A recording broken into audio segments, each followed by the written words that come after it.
CTET जब मैं qualify कर सकती हूँ तो सीटेट कोई भी कर सकता है, बट कंडीशन ये अप्लाई होता है कि आप उसको कैसे आप ले रहे हो सीटेट को।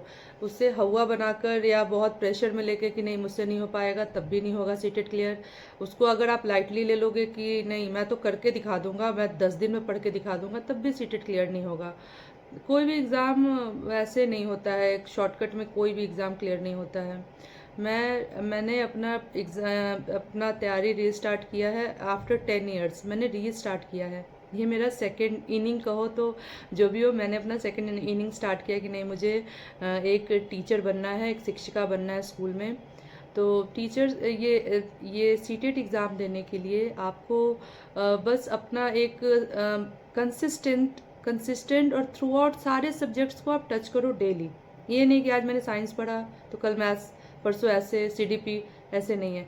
सीडीपी के लिए जो हिंदी मीडियम वाले हैं उनके लिए तो हमारे सचिन सर हैं, और जो सीबीएसई वाले जो जैसे मेरे जैसे लोग, मैं सीबीएसई से थी, सचिन सर बहुत अच्छा पढ़ाते हैं।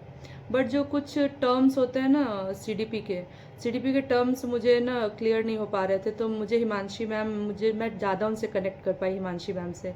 और मेरे सीडीपी में जब मैं अपेयरिंग में मैंने एग्ज़ाम दिया तो मेरे 30 में 30 थे, और दोबारा मैंने जब दिया था सीडीपी में तो मेरे उसमें 26 आए थे।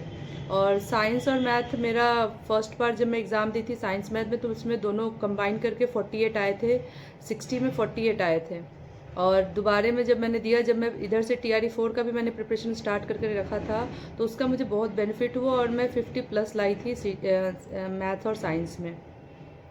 और लैंग्वेज पेपर वो डिपेंड करता है आपके लक पर। आपका बेसिक्स जो पहले से थोड़ा बहुत क्लियर है, क्योंकि मैं जो भी प्रिपरेशन करके गई थी मेरा ऑनलाइन एग्ज़ाम था, और ऐसे पैसेज आ गया था कि मैं बता नहीं सकती, उतना टाइम होता नहीं है, लेकिन जो भी हो अच्छा गया था, तब तो इतने अच्छे मार्क्स आए थे मेरे। तो शॉर्टकट के तरीके को आप नहीं अपनाओ। अभी अगर टाइम है, अगले महीने फरवरी में सुन रही हूँ, कोई कहता है जनवरी में, कोई फरवरी में, तो अभी आपके पास अभी भी टाइम बहुत है। क्योंकि मैं जान रही हूँ कि ऐसा नहीं है कि आज मैं वीडियो बना रही हूँ तो आप मुझे देख के सीटेट का प्रिपरेशन तैयार शुरू करो, नहीं आप कर रहे होगे। लेकिन मैं इसमें से बूस्टअप यही करना चाहती हूँ कि शॉर्टकट नहीं, डू और डाई वाले कंडीशन में ही पढ़ना चाहिए हमेशा। डू या डाई, करो या मरो, मुझे करना है, मुझे पढ़ना है। जब ये 2 बच्चों की माँ पढ़ सकती है, जब ये 2 बच्चों की माँ सारे काम सारे चीज़ों को साइड करके और अपना इतना अच्छा परफॉर्मेंस सीटेट में दे सकती है, तो वाई मैं क्यों नहीं कर सकती, मैं भी कर सकती हूँ। तो यही बता रही हूँ कि जब मैं कॉलेज गई, सर बोले मुझे कि आपको रेगुलर कॉलेज आना पड़ेगा और आप तभी सीटेट क्वालिफाई कर पाओगे, नहीं तो सीटेट आपके बस का नहीं है। लेकिन टू बी ऑनेस्ट, उस कॉलेज से सिर्फ और सिर्फ 2-3 बच्चे हुए थे जिनके सीटेट क्वालिफाई हुआ था, और एक मैं थी जिसका क्वालिफाई हुआ था सीटेट। मैं रेगुलर तो नहीं थी, बट हाँ मैं जाती थी कॉलेज, लेकिन सीटेट की प्रिपरेशन मैंने वहाँ से नहीं की थी, कॉलेज से नहीं की थी। ये मेरा सेल्फ स्टडी। सीटेट के लिए कोई कोर्स लेना, ये मुझे समझ में नहीं आता है।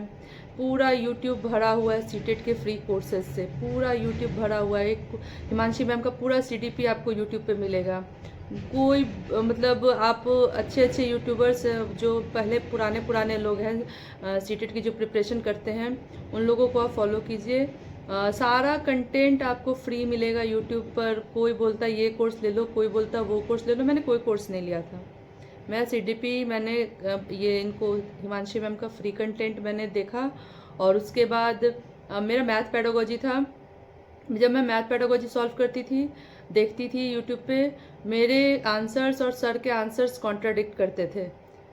ऐसे पेडागोजी, मतलब पेडागोजी ही एक ऐसा सब्जेक्ट है जिसका कोई परफेक्ट आंसर नहीं होता।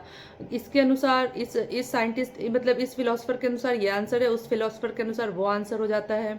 तो इसमें एक परफेक्ट आंसर क्या होगा, तो मैं ना गूगल से थोड़ा हेल्प लेती थी, सारे सर को देखती थी कि सर, बहुत सारे सर का एक ही क्वेश्चन के इतने सारे मल्टीपल आंसर्स रहते थे कि वहाँ पे भी समझ में नहीं आता था कि कौन से सर का सही है।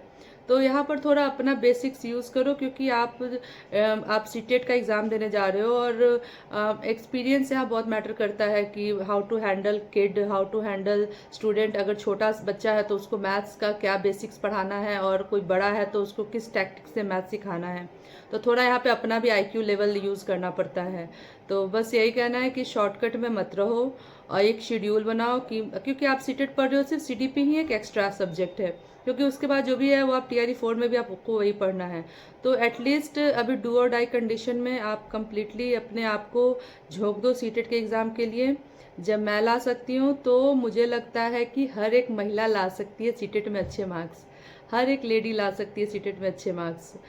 लेडीज़ क्यों, जेंट्स भी ला सकते हैं, लड़के भी ला सकते हैं सीटेट में अच्छे मार्क्स। शॉर्टकट में मत जाना, पढ़ाई करो और अच्छे मार्क्स भी आएंगे। फिर उसके बाद टीआरई 4 भी आप एग्ज़ाम दो और टीआरई 4 में भी हम लोग ऐसे ही मिलकर दोनों प्रिपरेशन करेंगे। तो सीटेट के लिए और कुछ रिगार्डिंग अगर आपको मुझसे जानना हो तो आप मुझे कमेंट करो और मुझसे डायरेक्टली आप क्वेश्चन पूछ सकते हो कि दी कैसे सीटेट के लिए आपने कौन सा ये लिया, मतलब कौन से यूट्यूबर को आपने देखा या कौन सी मैम को आपने फॉलो किया, और सीटेट के लिए साइंस का कहाँ से आपने टॉपिक को कंप्लीट किया है, मैथ्स का टॉपिक कहाँ से कंप्लीट किया है, और सीडीपी तो बता दिया मैंने हिमांशी मैम का। कोई मैराथन नहीं, मैंने उनके मैराथन्स तो देखे, बट मैराथन्स ही सिर्फ देखा ऐसा नहीं है। मैंने उनके एक एक वीडियो का मैंने शॉर्ट नोट्स बनाया है, एक वीडियो का। इंग्लिश में भी जो आता है, इंग्लिश पेडागोजी जो होता है उसके मैंने अलग बनाए थे, हिंदी पेडागोजी का अलग बनाया था नोट्स। मेरा 5 to 6 पेज का ही नोट्स होता है और इसमें रिपीटेटिव क्वेश्चंस होते हैं। ऐसा नहीं है कि कहीं से उठा के दे देना, नहीं। आप प्रीवियस पीवाईक्यूज देखोगे, बहुत सारी रिपीटेशन होते हैं क्वेश्चन में, सेम चीज़ वही पूछता है। थोड़ा मैथ्स अच्छा में होना चाहिए, मेरा मैथ्स है तो मैं मैथ्स के लिए बोलूँगी, मैथ्स और साइंस के लिए। तो आप लोग शॉर्टकट, मैं बहुत लोगों के कमेंट सेक्शन में पहले जब देखती थी, मैं तो 10 दिन में पास करके आ गया, मैं 20 डेज में पास कर लिया। पास करे होगे भाई, आप रेलवे का प्रिपरेशन कर रहे होगे, आप किसी और चीज़ का प्रिपरेशन कर रहे होगे, तो आपका बेस मजबूत होगा। जो मतलब टीचर के लिए प्रिपरेशन जो स्टार्ट कर रहा है उसका बेस उतना नहीं अच्छा होता है। आप उससे 15 डेज का आइडिया दे रहे हो, कैसे कर सकता है, नहीं हो पाएगा। तो आप अपने बेस को भी मजबूत रखो। आपके पास अभी कोई और काम तो है नहीं पढ़ाई के अलावा, आप बच्चे हैं तो सबका शेड्यूल ऐसा नहीं है कि एक फीमेल है तो उसके पास पढ़ाई का समय नहीं होता है।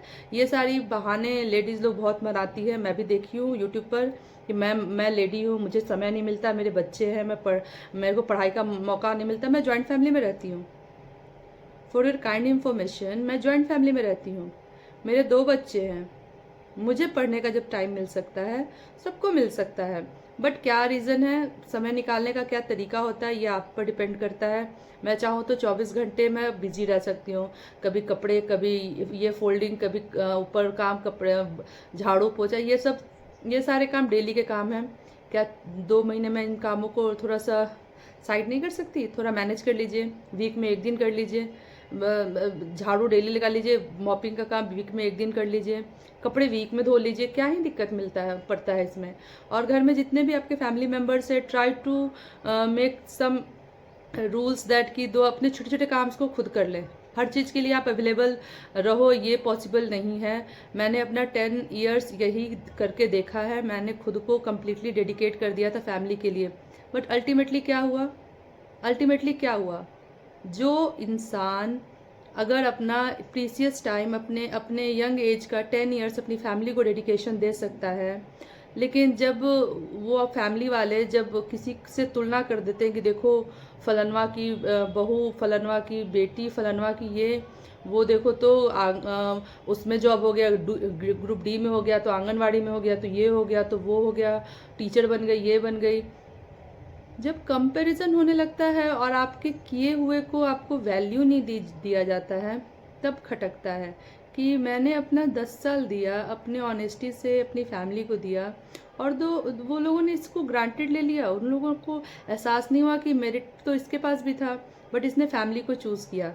तो मैं अपने एक्सपीरियंस से कह रही हूँ कि बहन लोग, आप लोग या भाई लोग भी, सोशल चीज़ें अच्छी है, बट कि तुम सोशल हेल्प करने लायक हो तभी सोशल हेल्प करने जाओ। तो अभी तो आपका ऐसा फेज़ है, ट्रांजिशन फेज़ है कि आपको खुद पे वर्क करना है। अभी बिहार में सौगात है, बिहार में अभी वैकेंसीज आ रही हैं।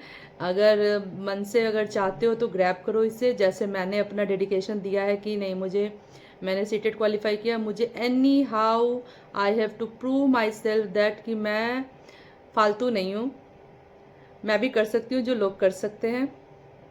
ऐसा नहीं है कि मैंने घर में किचन संभाल लिया तो मेरे अंदर क्षमता नहीं है। I can do everything, each and everything जो एक लेडी, एक कॉरपोरेट लाइफ वाली या फिर एक गवर्नमेंट एम्प्लॉय जो कर सकती हूँ, मैं भी कर सकती हूँ। मेरे पास भी डिग्रीज़ है, मैं भी मेरिट में ही पढ़ के आगे बढ़ी हूँ, तो मैं सब कुछ कर सकती हूँ। अगर कोई लेडीज़ अपना घर परिवार संभाल सकती है, किचन संभाल सकती है, बच्चे संभाल सकती है, पढ़ाई होने के बावजूद भी सब कुछ सेक्रीफाइस, अपने आप को साइड करके सब कुछ कर सकती है, जब वो खुद पर आती है तो वो सब कुछ कर सकती है। दोबारा रीइनिशिएट करूँगी, सब कुछ करूँगी मैं। ये मेरा यूट्यूब पे स्टार्ट है। यूट्यूब भी मैंने नहीं सोचा था कि कभी मैं यूट्यूब पे आके मैं ऐसे लेक्चर दूंगी, but I am in front of you. बस I need your support, just like my video, just subscribe it, and आप मुझे मोटिवेट करो, मैं आपको मोटिवेट करूँगी, दैट्स ऑल। अगर कुछ क्वेरी होगा तो आप मुझे कमेंट सेक्शन में पूछ लेना। अगर कुछ और मुझे आपको इन्फॉर्मेशन चाहिए होगा रिगार्डिंग सीटेट और बीपीएससी टीआरई 4 मैथ सब्जेक्ट, क्योंकि अदर सब्जेक्ट के बारे में मुझे उतना आइडिया नहीं है, लेकिन अगर मैथ सब्जेक्ट के बारे में और मैथ्स के बारे में स्पेशली आप पूछोगे बीपीएससी 4 में, और मैथ और साइंस सीटेट के बारे में आप मुझसे पूछोगे, तो definitely I will guide you, not as a mentor. I'm not your mentor, I'm your elder sister. That's the way I can help you only. तो थैंक यू, आज के वीडियो में इतना ही। नेक्स्ट वीडियो जब आप मुझसे आप कुछ पूछोगे सीटेट के रिगार्डिंग, तो मैं सीटेट के रिगार्डिंग एक और वीडियो बना दूंगी। Thank you, like and subscribe my channel too. Bye.